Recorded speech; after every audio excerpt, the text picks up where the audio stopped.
Yulduz Usmonovani bir paytlar hamma yomon ko'rib qoluvdi. Molalarda gapirib chiqadi, uni gapirib, mentlar gapirib chiqadi, endi psixologlarga navbat kelibdi.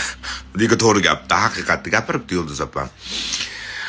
Biz oldingi bizlarda onamizni o'qituvlar, men ham shu efirda gapirib o'tiraman, ko'p kishi eshitgansizlar.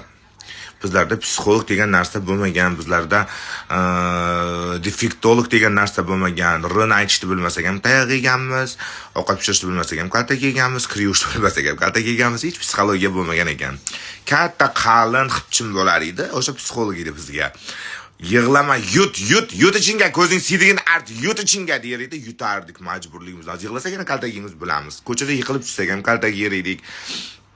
Ovqatda choyda shakarni soyga shakar to'kib qo'ysak, tayyor kaltak yer edik. Hamma faqat kaltak yeb o'tganmiz. Hech psixolog olib borib turib, "Ay, psixologический nagrузка" demagan ekanmiz, travmalarni bilmagan ekanmiz.